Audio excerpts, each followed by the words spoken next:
할렐루야. 사랑합니다. 축복합니다. 무더위 가운데서도 한 주간 잘 지내셨나요? 점점 날씨가 또 더워지고 또 내일부터는 또 장마라고 하죠. 하여튼 이 무더위와 장마가 있는 기간에 건강을 잘 지키시기를 주님의 이름으로 축복합니다. 오늘은 6.25 한국전쟁 발발 73주년이 되는 날입니다. 딱 오늘 주일이네요. 그날 1950년도에도 주일이었잖아요. 그래서 딱 73주년이 되었습니다.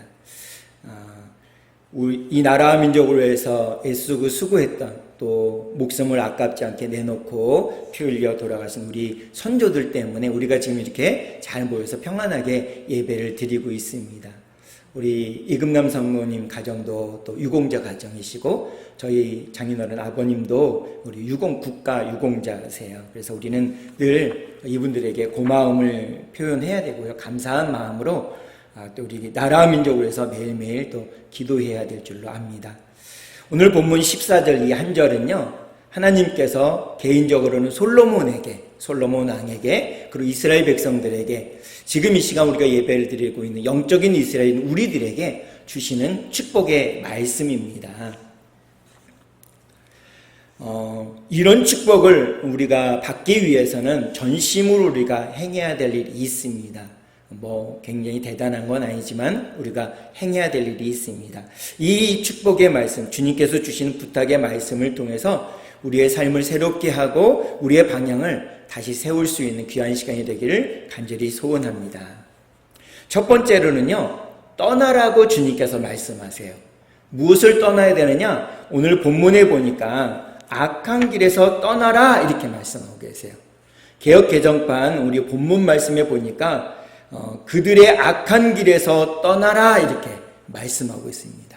악한 길에서 떠나라. 어디선가 우리가 떠나야 될 것에 대해서 주님께서 분명히 우리에게 말씀하고 있는 것을 보게 됩니다.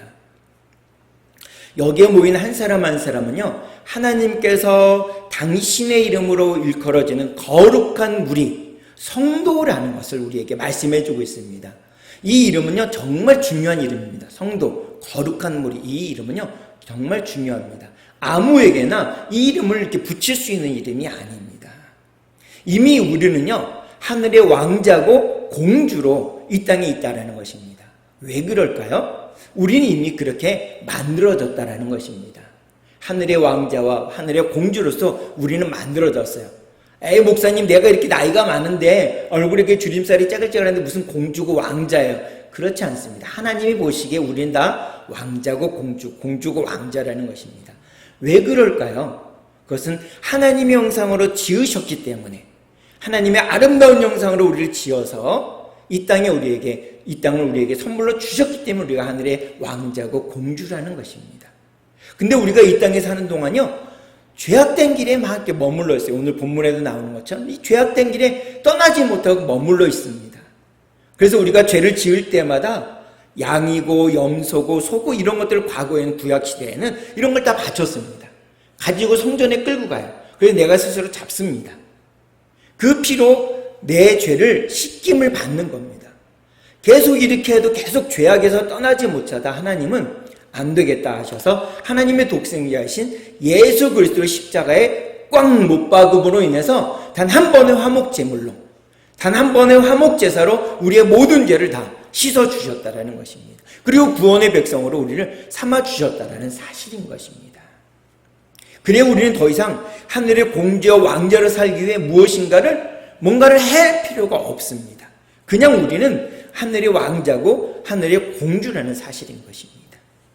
늘 죄악 가운데 아버지 하나님을 실망시키는, 아버지를 실망시키는 탕자와 같은 우리의 모습이지만, 주님께서는 오늘 본문에서 우리를 뭐라고 말씀하시냐면, 오늘 본문 14절 앞부분에 이렇게 말씀하세요. 내 이름으로 불리는 주의 백성, 내 이름으로 일컫는 내 백성, 이렇게 말씀하세요. 우리가 죄악 가운데 있지만, 죄악된 길에 머무르지만 우리를 향해서 뭐라 하면 내 이름으로 불리는 주의 백성, 내 이름으로 일컫는 내 백성이다라고 말씀하세요. 이게 거룩한 무리, 다시 말씀드리면 성도라는 것입니다.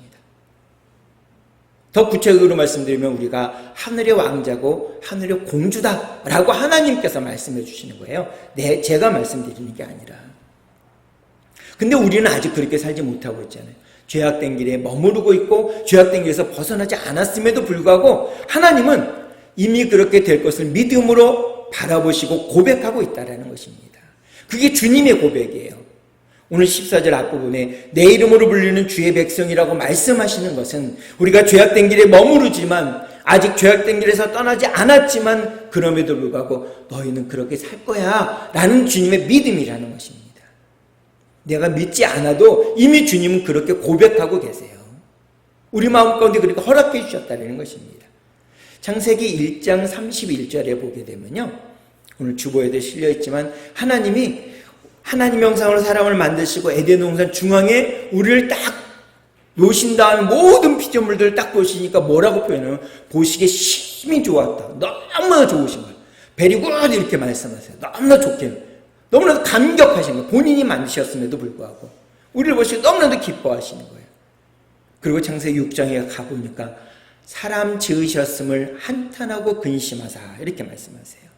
왜냐하면 죄악된 길에서 떠나지 못하고 머무르니까 계속 그곳에 있으니까 하나님 보시기에 한탄하시고 근심하셨던 것을 볼 수가 있습니다. 그럼에도 불구하고 죄악된 길에 머무르고 아직 떠나지 못한 우리들에게 주님은 뭐라고 말씀하시냐면 내 이름으로 불리는 주의 백성이라고 믿음으로 고백하고 있습니다. 그렇게 말씀하신 거예요. 계속적으로. 우리가 이미 그런 존재가 아님에도 불구하고 주님의 믿음의 눈으로 우리를 그렇게 보시는 겁니다. 언젠가는 나의 뜻대로 살겠지. 언젠가는 주님의 말씀대로 살겠지. 지금은 죄악된 길에 아직도 머무르고 있지만 그 관습을, 그 습관을 벗어나지 못하지만 예배를 할 때 주님께 주목하지 못하지만 그럼에도 불구하고 너는 내 이름으로 불리는 주의 백성, 나의 백성이다 라고 주님께서 말씀하고 계시다라는 것입니다. 이것은 주님의 믿음입니다. 이것은 주님의 기다림이십니다. 언젠가는 주님의 기대만큼 될 것이다라는 아버지 하나님의 기대감이에요. 언젠가는 탕자가 집에 돌아올 것이다라고 밤새워 마당불을 켜놓으시는 아버지의 그 기대라는 것입니다. 그 기대만큼 탕자는 돌아왔습니다. 주님의 기대만큼 우리는 한 사람 두 사람 주님의 전으로 돌아오고 있다라는 사실인 것입니다. 오늘은 제가 저기 송강교회 온 지 딱 6개월이 되는 6월 마지막 주일이에요. 너무나도 감사하게 우리는 첫 예배를 드릴 때 저희 가정, 목사님 가정을 빼고 3분이 앉아서 같이 예배를 드렸는데 이제는 우리가 6분이 앉아서 같이 예배를 드리고 있어요. 너무나도 주님의 은혜고 너무나도 감사한 일입니다. 여러분들이 몸이 피곤하고 그럼에도 불구하고 그래도 주님의 전을 찾아야지 라고 다짐하며 나오시는 그 모습을 보면 제가 너무나 은혜를 받습니다. 또 주님을 사모하는 마음이 너무나도 크구나 이런 생각이 들어서 너무나도 감사합니다. 그런데 이렇게 하나님께서 그들의 악한 길에서 떠나라고 말씀하시면서 그리고 너는 내 이름으로 불리는 주의 백성이다라고 말씀하시면서 우리에게 요구하시는 것이 한 가지가 있어요. 그것이 무엇이냐면 오늘 본문의 말씀에 악한 길에서 떠나라. 그들의 악한 길에서 떠나라. 우리에게는 본래 있지 않지만 우리가 살다 보니까 악한 길에 머무를 수밖에 없고 그것이 좋아서 그곳에 있는 우리들에게 그들의 악한 길에서 너희에게서 나온 것이 아니라 그들의 악한 길에서 떠나라 라고 주님은 간절히 원하고 있습니다. 부모된 우리들이 언제나 자녀들에게 가장 서운할 때가 언젠가요? 아마도 부모님의 마음을 알아주지 않을 때가 아닐까요? 지금은 이렇게 건강하게 잘 자라서 자기가 잘나서 잘 자란 것처럼 얘기할 때 엄마 아빠가 해준 게 뭐야 이렇게 얘기할 때 혹시 서운하지 않으셨나요? 하나님 아버지도 저는 마찬가지라고 생각되어집니다. 우리가 하나님의 아버지의 마음을 몰라줄 때 그리고 알면서도 모른 척할 때 가장 마음이 아프시지 않나 이런 생각합니다. 그런 모습인데도 주님은 여전히 우리에게 말씀하세요. 그 악한 길에서 떠나라. 계속적으로 말씀하고 계십니다. 그 마음을 담아 역대하 7장 17절과 18절의 말씀에서는 이렇게 말씀하고 있습니다. 우리 다 함께, 우리 주보에 있으니까 다 함께 한번 읽어보겠습니다. 시작. 내가 만일 내 앞에서 행하기를 내 아버지 다윗이 행한 것과 같이 하여 내가 내게 명령한 모든 것을 행하여 내 율례와 법규를 지키면 내가 내 아버지 왕위를 견고하게 하되 전에 내가 내 아버지 다윗과 언약하기를 이스라엘을 다스릴 자가 내게서 끊어지지 아니하리라 한 대로 하리라. 아멘. 물론 이 말씀은요, 역대하 7장 17절 18절의 이 말씀은 물론 솔로몬 왕에게 주시는 축복입니다. 근데 솔로몬 왕에게만 머문 것이 아니라 이스라엘 백성들 모두가 다, 그리고 오늘 예배드리는 영적인 이스라엘은 우리 모두에게 해당되는 축복의 말씀입니다. 하나님의 말씀을 믿고 지키면, 그 말씀대로 따르면 내가 내게 많은 복을 주실 것이다 라고 약속해 주시는 것입니다. 근데 하나님의 말씀을 지키지 않을 때, 하나님의 말씀을 순종하지 않을 때, 역대하 7장 20절에서는 이렇게 말씀하세요. 제가 읽어드릴게요. 내가 너희에게 준 땅에서 그 뿌리를 뽑아내고 라고 이렇게 말씀하세요. 얼마나 무서운 말씀입니까? 하나님의 말씀을 버릴 때, 하나님의 말씀을 굳게 붙들지 않을 때는 어떻게 하냐면 그 뿌리를 뽑아내고, 이렇게 내가 약속한 준 땅에서 그 뿌리를 뽑아내고, 여러분들이 그 사과나무를 심고 온갖 들깨나 이런 것들, 녹두나 이런 것들 다 심으시잖아요. 저희도 오늘 또 최집사님 주시고 또 요양보호사님이 갖다 주셔서 다 이렇게 심어주세요. 파도 심고 이렇게 했는데, 그게 그 야채들이나 나무들이나 이런 것들이 그 땅에서 뿌리가 뽑히면 어떻게 되나요? 죽잖아요. 바로 마찬가지입니다. 우리 흔히 어른들이 화가 나면 이런 얘기하죠. 너 호적에서 판다, 이런 얘기를 하잖아요. 끝이잖아요. 끝. 하나님의 말씀 지키지 않으면 약속한 땅에서, 약속한 복에서, 그 땅에서 그 뿌리를 뽑아버릴 것이다, 이런 아주 너무 무서운 말씀을 하세요. 근데 그 땅을 밟고 사는 사람에게 뽑힌다 그러면 곧 죽음이지 않습니까? 하나님의 형상으로 지음받은 우리에게 주의 말씀을 순종하며 삶을 살기를 간절히 원하는 마음으로 주님은 이러한 말씀을 하세요. 그렇게 벌을 주겠다 이런 게 하는 것이 아니라 그보다 더 많은 약속의 말씀, 복을 주는 말씀이 정말 많잖아요. 구약성경 신명기 5장에 보면요, 무엇이냐면 십계명이 있습니다. 십계명.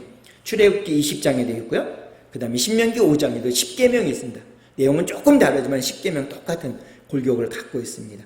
거기에 신명기 5장 9절 10절을 보게 되면 이렇게 되어 있습니다. 제가 읽어드릴 테니까 눈으로 한번 같이 따라 읽어보시기 바랍니다. 나를 미워하는 자의 죄를 갚되 아버지로부터 아들에게로 3, 4대까지 이르게 하거니와 나를 사랑하고 내 계명을 지키는 자에게는 천대까지 은혜를 베푸느니라. 아멘. 이게 주님의 마음이세요. 나를 미워하는 자의 죄를 갚되, 죄를 갚을 때, 하나님을 미워하는 자에게 죄를 갚되 어떻게 하냐면 3, 4대까지, 아버지로부터 아들에게로 3, 4대까지 이르게 합니다. 3, 4대도 정말 멀죠.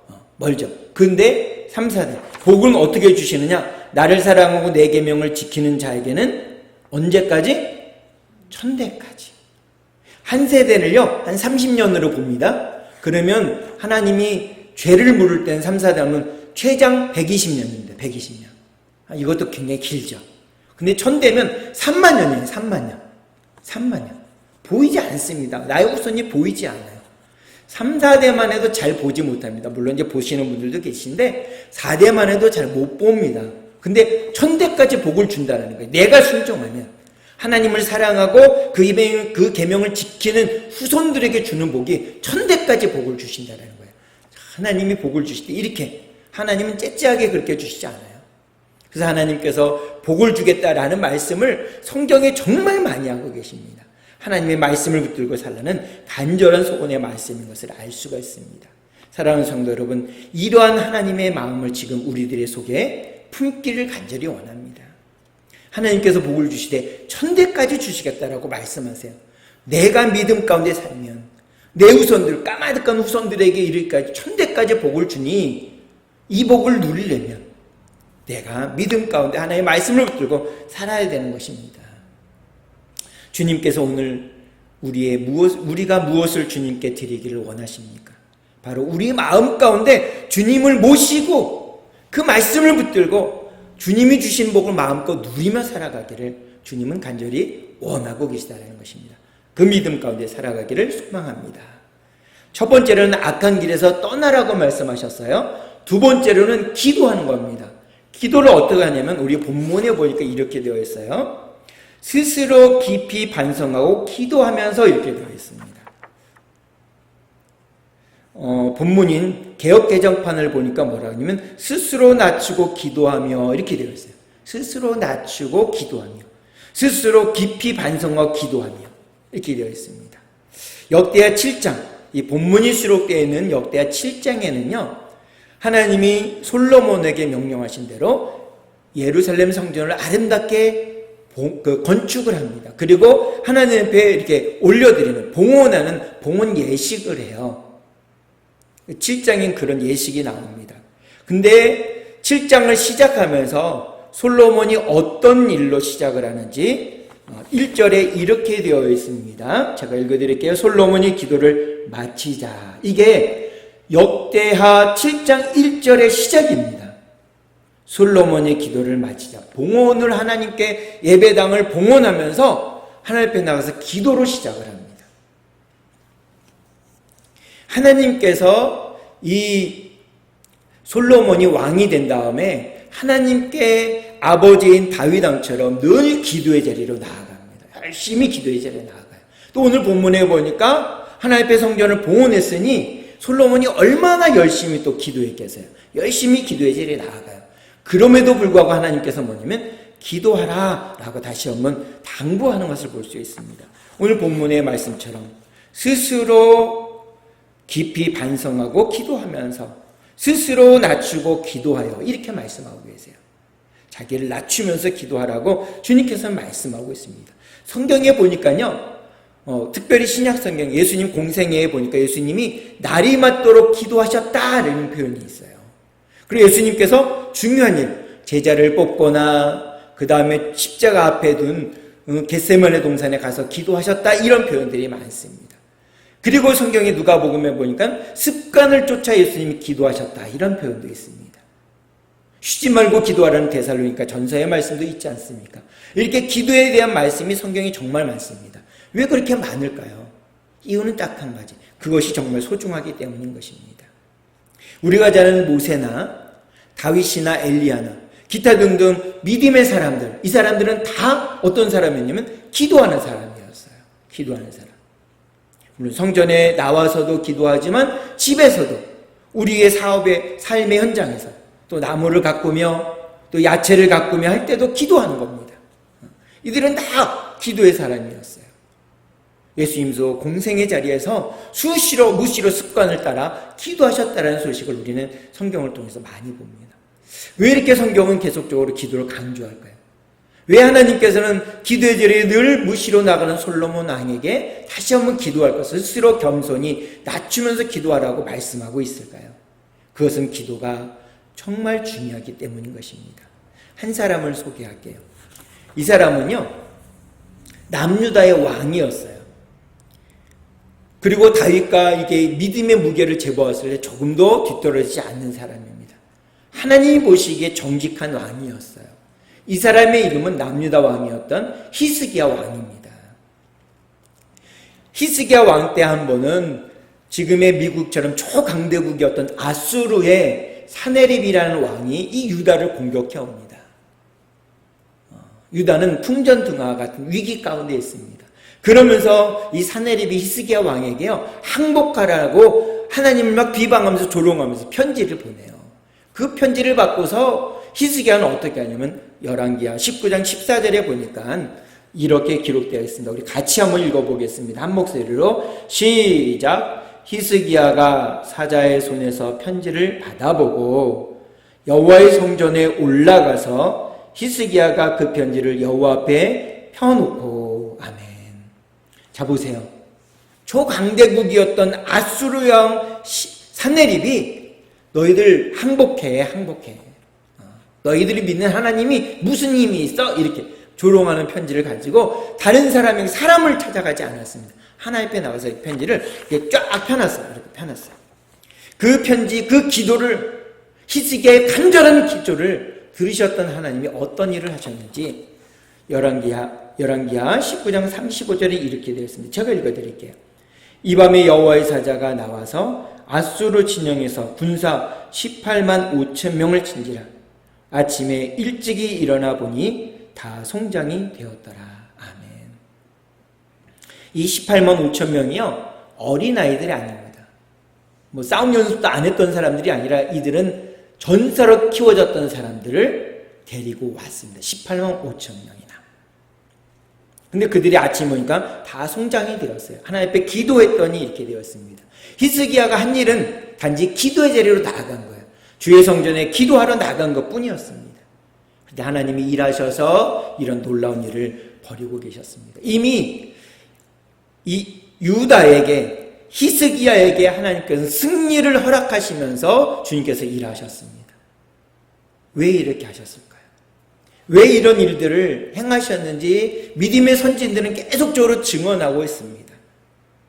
그래서 우리는 기도의 자리에 머물러야 되고 기도의 자리로 나아가야 된다는 사실인 것입니다. 우리가 기도의 자리에 나가면 하나님께서는 계속 일하십니다. 우리가 기도하게 되면 주님께서 일하신다라는 것을 말씀합니다. 이런 주님의 마음을 가장 잘 표현해 준 것이 이사야 62장 6절 7절인데 제가 지면이 없어서 여기 성경에 이렇게 주보에 기록하지 못했습니다. 제가 읽어드릴게요. 예루살렘이여, 내가 너의 성벽 위에 파수꾼을 세우고 그들로 하여금 주야로 계속 잠잠하지 않게 하였느니라. 너희 여호와로 기억하시게 하는 자들아, 너희는 쉬지 말며 또 여호와께서 예루살렘을 세워 세상에서 찬송을 받게 하시기까지 그러시지 못하시게 하라. 아멘. 자, 보세요. 성벽에 파수꾼을 세웠는데 그 파수꾼이 주야로 계속 잠잠하지 않고 기도했습니다. 기도. 그랬더니 하나님께서 기억하시고 하나님께서 쉬지 않고 일하셨다라는 것입니다. 우리가 기도하면 하나님은 일하세요. 왜냐하면 왜 이렇게 말씀하셨을까요? 우리가 삽질을 하잖아요. 김매기 하면서 삽질을 하잖아요. 그러면 우리는 삽질을 하는 겁니다. 고기밖에 안 돼요. 근데 포크레인이 한번 와서 딱 땅을 파면 어떻습니까? 큰 웅덩이를 파잖아요. 우리가 일을 하면요, 우리 수준의 일밖에 할 수 없습니다. 우리 수준 이상을 할 수 없어요. 근데 우리가 기도하잖아요. 그럼 하나님 수준에서 하나님이 일을 하신다라는 거죠. 우리가 일을 하는 것이 아니라 하나님이 일을 하시는 거예요. 하나님이. 그렇기 때문에 하나님이 일을 하시기 위해서는 우리가 무엇을 해야 되냐면 기도하는 겁니다. 기도. 하나님의 이름을 부르면, 오늘 본문에 말씀했잖아요. 내 이름으로 일컫는 주의 백성, 내 이름으로 불리는 주의 백성, 내 이름으로 일컫는 내 백성이라고 말씀하셨기 때문에 우린 기도의 자리로 나아가는 겁니다. 사랑하는 성도 여러분, 하나님께서 계속 일하실 수 있도록 우리는 어디로 나아가야 될까요? 바로 기도의 자리로 나아가야 될 줄로 믿습니다. 그럴 때 주님의 놀라운 일들은 계속적으로 일어나게 될 것입니다. 첫 번째로는 하나님께서 악한 길에서 떠나라 말씀했습니다. 두 번째로는 스스로 낮추고 겸손하게 기도하라 말씀했습니다. 세 번째는 무엇을 해야 되느냐? 찾아야 됩니다. 찾아야 된다. 찾으라 라고 말씀했습니다. 그러면 무엇을 찾아야 될까요? 오늘 본문에 보니까 나를 찾아라 이렇게 되어 있어요. 개역개정판에 보니까 내 얼굴을 찾으면 이렇게 되어 있습니다. 우리는 무엇을 찾고 살아가고 있나요? 이 땅에 잘 먹고 잘 사는 것을 찾나요? 아니면 건강하기로 해서 찾나요? 좋은 집, 좋은 차를 타기 위해서 찾고 있나요? 물론 이런 것들이 필요 없다라는 말씀이 아니면 필요해요. 우리 삶 속에서 너무나도 필요한 것들입니다. 그러나 그보다 더 중요한 것, 더 우선시해야 되는 것, 우선시 찾아야 되는 것은 무엇이냐? 바로 주님의 얼굴이라는 것입니다. 근데 우리가 주님의 얼굴을 어떻게 찾나요? 성경에 보게 되면요, 주님의 얼굴을 찾다가 죽은 사람들 정말 많습니다. 법궤를 열어봤다가 죽은 사람이 있어요. 근데 우리가 무엇을 찾아야 될까요? 출애굽기 33장 22절 23절에서는 이렇게 말씀하십니다. 제가 읽어드리도록 하겠습니다. 주보했으니까 주보로 눈으로 보고 같이 쫓아오시면 되겠습니다. 내 영광이 지나갈 때에 내가 너를 반석 틈에 두고 내가 지나도록 내 손으로 너를 덮었다가 손을 거두르니 내가 내 등을 볼 것이 얼굴은 보지 못하리라. 아멘. 하나님께서 얼굴을 보지 못하는데 어떻게 얼굴을 볼까요? 이 말씀을 누구에게 하냐면 모세에게 합니다. 모세는 어떤 사람인가요? 하나님의 영광을 본 사람입니다. 하나님과 대화를 나눈 사람입니다. 그리고 애굽왕 바로와 애굽 사람들에게는 하나님 같은 존재로 여겨졌어요. 그런데 그런 모세에게도 하나님은 얼굴을 보여주지 않으셨습니다. 왜냐하면 우리는 죄인이기 때문에 하나님의 얼굴을 대면하면 우린 다 죽어요. 그렇기 때문에 얼굴을 보지 못합니다. 그러면 내 얼굴을 찾으라 이렇게 되는데 우리는 어떻게 주님의 얼굴을 보나요? 이건 달리 말하면 하나님의 말씀이에요. 하나님의 말씀. 이 하나님의 말씀. 하나님의 얼굴을 보는 것이 아니라 하나님의 말씀을 보는 겁니다. 하나님의 말씀.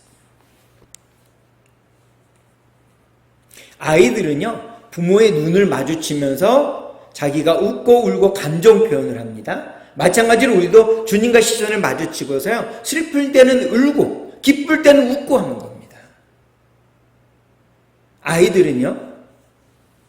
아이들은 자기 너머에 있는 것을 못 봅니다. 근데 부모님은 아이들 너머의 일들을 보잖아요. 먼저 경험하셨으니까 어떻게 앞으로 해야 되는지를 알잖아요. 마찬가지로 우리도 주님과 우리의 눈이 마주쳐서 시선을 마주쳐서 시력을 교정을 받는 겁니다. 우리가 잘못 보던 것도 교정받는 거예요. 그리고 주님의 음성을 듣고 주님이 이끌어 가시는 곳까지 우리가 따라가는 것입니다. 그래서 우리는 매 순간마다 주님의 말씀의 인도를 받아야 한다는 사실인 것입니다. 주님의 말씀을 계속 찾아야 됩니다. 그래서 마태복음 7장 7절은 이렇게 말씀합니다. 우리 다 함께 마지막이니까 한 목소리로 함께 읽겠습니다. 시작. 구하라 그리하면 너희에게 주실 것이요 찾으라 그리하면 찾아낼 것이요 문을 두드리라 그리하면 너희에게 열릴 것이니. 아멘. 이건 다 같은 말입니다. 두드리라, 구하라, 기도하는 것, 찾으라, 기도하는 것, 문을 두드리라. 다 주님 앞에 기도하는 것을 말합니다. 주님의 얼굴, 즉 주님의 말씀을 구하는 자에게 주님께서는 지금도 얻게 해주시지만 앞으로도 계속적으로 우리에게 얻게 해주실 것입니다.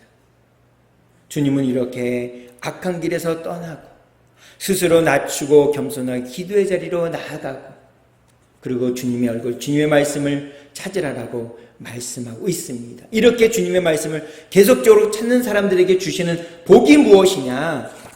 복이 무엇이냐면 오늘 본문에 보니까 악한 길에서 떠나면 우리에게 무엇을 해주시면 너희의 모든 허물과 죄를 용서해 주신다라고 말씀했습니다.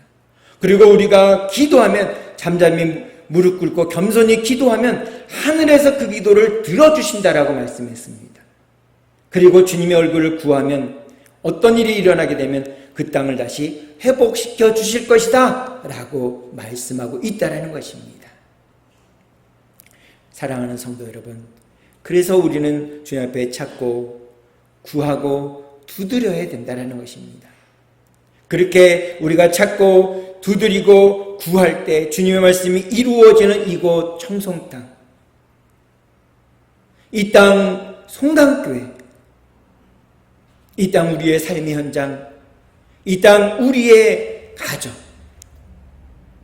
우리의 자녀들 주님께서 은혜로 주셔서 치유하는 경험들을 하게 되실 줄로 믿습니다. 이 약속의 말씀을 붙들고 우리의 매일의 삶 가운데 주님의 뜻대로 삶을 살아가서 주님과 날마다 교제하고 주님이 주신 말씀을 귀 기울여 드리며 주님을 따라 날마다 살아갈 수 있는 우리 모두가 되어지기를, 그 주님을 찬양하며 달려나가는 한 주간이 되기를 주님의 말씀으로 축복합니다. 그 마음을 담아서 우리 결단 기도를 다 함께 드리도록 하겠습니다. 함께 하겠습니다. 시작. 하나님 아버지, 저는 죄인입니다. 어디에서 와서 왜 살며 어디로 가는지 알지 못하고 방황하며 살았습니다. 저의 죄를 위하여 십자가에서 죽으시고 부활하신 예수님을 제 구주로 모셔드립니다. 이제 저는 하나님의 자녀가 되었습니다. 지금부터 영원토록 주님과 함께 살겠습니다. 예수님의 이름으로 기도드립니다. 아멘. 기도하시겠습니다. 참 좋으신 아버지 하나님, 감사를 드립니다. 오늘도 저희들의 발걸음을 인도하시사 주님의 전으로 향하게 하시고 주님이 들려주신 생명의 말씀을 우리 마음 가운데 새기게 하시며 우리의 시선을 십자가 앞으로 달려나갈 수 있도록 인도하여 주시니 감사를 드립니다. 아버지 하나님의 은혜인 줄 믿습니다. 아직도 악한 길에서 떠나지 못하고 있는 우리들에게 너는 내 이름으로 일컫는 주의 백성이다라고 믿음으로 고백하신 주님의 고백대로 우리가 악한 길에서 떠날 수 있도록 인도하여 주시옵소서. 우리가 스스로 낮추어 기도할 때 하늘에서 듣고 응답해 주실 것이라는 주님의 말씀을 믿습니다. 그리고 우리가 주님의 얼굴을 구하고 주님의 말씀을 찾을 때 회복시켜 주신다는 주님의 말씀을 믿으며 달려나갈 수 있는 저희 모두가 되게 하여 주시옵소서. 죄악의 자리에서 떠나고 주 앞에 겸손히 기도하며 또 주님의 얼굴, 주님의 말씀을 날마다 찾을 때 받을 수 있는 이 귀한 복, 회복시켜 주시는 그 말씀을 의지하며 오늘도 살아가고 내일도 살아가고 모레도 살아가고 우리 가정, 우리 자녀들도 함께 주의 말씀을 붙들고 살아나갈 수 있도록 인도하여 주시옵소서. 예수님의 이름으로 기도하옵나이다. 아멘.